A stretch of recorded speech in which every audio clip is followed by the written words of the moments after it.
حدیث میں آتا ہے, ترمذی کی حدیث ہے, اللہ تعالیٰ نے عورتوں سے خطاب کیا, ان کے اولیاء سے, کہ جب اذا خطب الیکم, جب تمہاری طرف کوئی نکاح کا پیغام بھیجے جس کے دین اور اخلاق سے تم مطمئن ہو, تو یہ نہیں کہا کہ استخارے نکالا کرو, فرمایا زوجوہ, وہاں نکاح کر دیا کرو.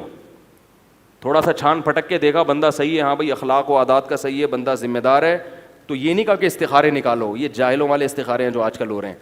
آپ نے فرمایا زوجوہ, نکاح کر دو, مسترد مت کرو. الا تفعلوہ, اگر نہیں کرو گے نکاح, زمین میں فساد پیدا ہوگا. لڑکی کو گھر میں بٹھاؤ گے, اس سے بھی فساد ہوگا. اچھے رشتے کا انکار کرو گے کہ ابھی تو ایجوکیشن حاصل کرنی, ابھی تو ایکچولی تعلیم ہے, ابھی تو ڈاکٹر بننا ہے. بنا دو, ڈاکٹر کس نے کہا ہے, سسرال جا کے بن جائے. ان باتوں کی وجہ سے اگر انکار کیا تو ڈاکٹر بن جائے گی, مگر فتنہ پھر بھی ہوگا. کتنی ڈاکٹر لڑکیاں دماغی توازن کھو بیٹھی ہیں, باپ کو, اماں ابا کو ہوش ہی نہیں ہوتا, وہ کہہ رہے پہلے ڈاکٹر بن جائے. اللہ کے ڈاکٹر ہی سے پوچھ, ڈاکٹر بن کے اس کو خود وہ رپورٹ پیش کرے گی کہ نکاح بلوغت کے بعد ضروری ہے. میڈیکل سائنس ہی کہتی ہے. جو میڈیکل سائنس تم حاصل کر رہے ہو اسی پر عمل نہیں. آپ سگریٹ کے خلاف تحقیق کر رہے ہیں اور سگریٹیں صبح شام پھونک رہے ہیں. 25 سگریٹیں پینے کے بعد آپ میڈیکل سائنس کے صفحے پہ پہنچے کہ سگریٹ کینسر پیدا کرتی ہے. تو یہی ہے کہ میڈیکل سائنس کہتی ہے کہ جب بلوغت ہو گئی تو نکاح ہو جانا چاہیے, ورنہ صحت کو نقصان ہوگا. اور لڑکیوں کی صحت کو جو نقصان ہوتا ہے نا, وہ جسمانی صحت کو بھی ہوتا ہے اور زیادہ نقصان مینٹلی ہوتا ہے.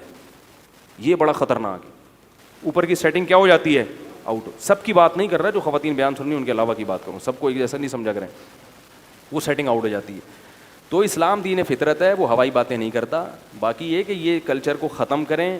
بار بار میں کہتا ہوں, تعلیم لڑکی سسرال جا کے حاصل کرے, کیونکہ سسرال فائدہ اٹھائے گا بہو کی تعلیم سے, تو خرچہ بھی کون کرے گا, سسرال کرے گا. اس کلچر کو فروغ دیں, باپ کے ذمے نہ لگائیں. باپ کے ذمے لڑکی بالغ کر کے رخصت کرے گھر سے.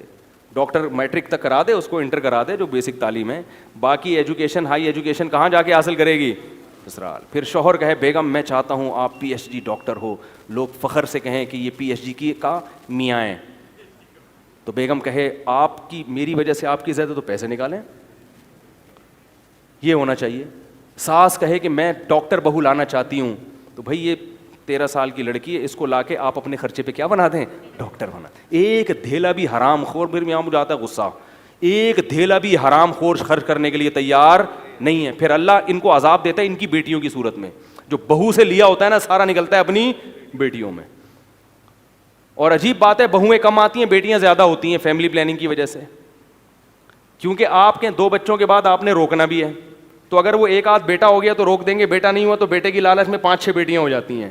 تو اب داماد زیادہ آئیں گے, ٹھیک ہے نا, اور بہویں کم, تو جہیز کم آ رہا ہے, جا زیادہ ہے. تو اس لیے اللہ ابھی سے لگا رہے ہیں فرشتوں کے ذریعے چترول, کہ جب شریعت کو نہیں مانتے, مولویوں کی نہیں مانتے, لبرل بننے کی کوشش کرتے ہو, فنٹر گیری کرتے ہو. یہ سارے نام میں نے دیے ہوئے ہیں, ٹھیک ہے نا, فنٹر گیری, اس پہ کلپ آ رہے ہیں فنٹر گیری. تو فنٹر گیری کی کوشش کرو گے, زیادہ لبرل بننے کی کوشش کرو گے, اپنے آپ کو اللہ سے زیادہ پڑھا لکھا سمجھو گے, اسلام سے زیادہ اپنے آپ کو عقل مند سمجھو گے, اللہ سے زیادہ اپنے آپ کو عقل مند سمجھو گے, اللہ سے آگے نکلنے کی کوشش کرو گے, تو نہ دنیا کے رہو گے, اور دین کے تو رہو گے نہیں, دنیا کے بھی نہیں رہو گے.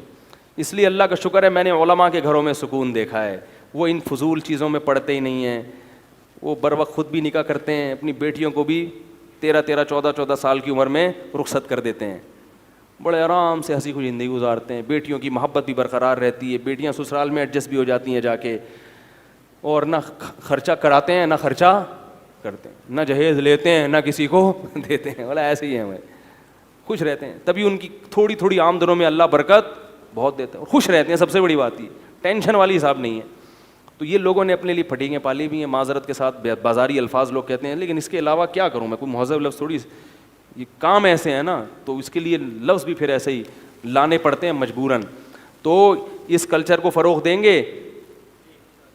جس کو ڈاکٹر لانے کا شوق ہے وہ کسی کی بچی سے شادی کر کے کیا بنا دے, اس ایگریمنٹ پر کہ آپ مجھے اپنی بیٹی دے دیں, میں کیا بناؤں گا اس کو, میرا پکا وعدہ ڈاکٹر بناؤں گا. لڑکیوں کا بھی شوق ہوتا ہے تعلیم کا, اس پہ تو نہیں پابندی لگا سکتے نا, ان کو بھی شوق ہوتا ہے کہ بھائی ہم بھی پڑھیں, کچھ بنیں ہم. علم تو بہرحال علم ہے, چاہے دین کا ہو یا دنیا کا ہو. عالمہ سے شوق ہے, بھائی رخصتی کر دو, میں کیا بنا دوں گا, عالمہ. پی ایچ ڈی کرنے کا شوق ہے کسی بھی فیلڈ میں, بھائی میں بنا دوں گا. رہا یہ مسئلہ کہ بھی اولاد ہو جاتی ہے، تو سب کام سب جگہ ہو جاتے ہیں، کرنا چاہو گے تو میں نے دیکھا ہے بچوں کے ساتھ بھی لوگوں نے تعلیمیں حاصل کی ہیں، اتنا بڑا ہیڈک نہیں ہے. اور اگر پھر بھی تعلیم میں رکاوٹ بن رہا ہے تو ڈے کیئر میں ایسی مجبوری میں بچہ جمع کرا سکتے ہو. ہم جو کہتے ہیں ڈے کیئر میں نہ جمع کراؤ، وہ خام خواہ میں بلا وجہ. اگر کوئی آپ کو مجبوری ہے تو بچے روکنے سے بہتر ہے کہ پیدا کر کے ادارے کو دے دو کہ جب اخلاق سیکھنے کا وقت آئے گا تو ہم لے آئیں گے اس کو، ٹھیک ہے نا. 5-6 سال میں بچہ پھر اخلاق سیکھنا شروع کر دیتا ہے تو اس پہ ہم نکال لیں گے. تو جب تک پالنے کی یعنی خرچہ ہے نا، خواتین کہتی ہیں ایکچولی کہ ایسے پیمپر چینج کرنا یہ ہمارے پاس ٹائم نہیں، یہ ہوتا ہے نا آج کل بڑے گھر کی خواتین ہیں بہت. تو وہ کوئی بات نہیں بیگم، نسل مت روکو، مجھے محروم نہ کرو، اولاد ہوگی میں کسی سے پلوا لوں گا، ٹھیک ہے نا. دائی رکھ لوں گا، ماسی رکھ لوں گا، میڈ رکھ لوں گا، یا وہ ڈے کیئر ہی ہے نا وہاں جمع کرا دوں گا، لیکن مجھے نسل چاہیے. میں بڑھاپے میں خاندان دیکھنا چاہتا ہوں، مفتی صاحب سے میں نے سنا ہے، ٹھیک ہے. اور اللہ اور اس کے رسول بھی یہ کہتے ہیں مروں تو پیچھے رونے والے ہوں، بچے جوان ہوں تو ان کی بہویں لے کر آؤں اپنے لیے میں، صحیح ہے نا. داماد ہو میرے، بیٹیاں ہوں، بیٹے ہوں، جو اللہ نے بتایا ایسے ہی نیچرل لائف. یہ 1-2 والا سیٹ اپ نہیں ہے، مشکل ہو رہی ہے پالنا، ڈے کیئر میں جمع کرا دیں. تو ڈے کیئر کو میں پسند نہیں کرتا، لیکن بڑی برائی سے چھوٹی برائی بہتر ہے، سمجھ رہے ہو. پیدا نہ کرنے سے بہتر ہے یار وہاں پلوا لو، پھر لے بھی آؤ، سنو گے ہمیشہ کے لیے چھوڑ.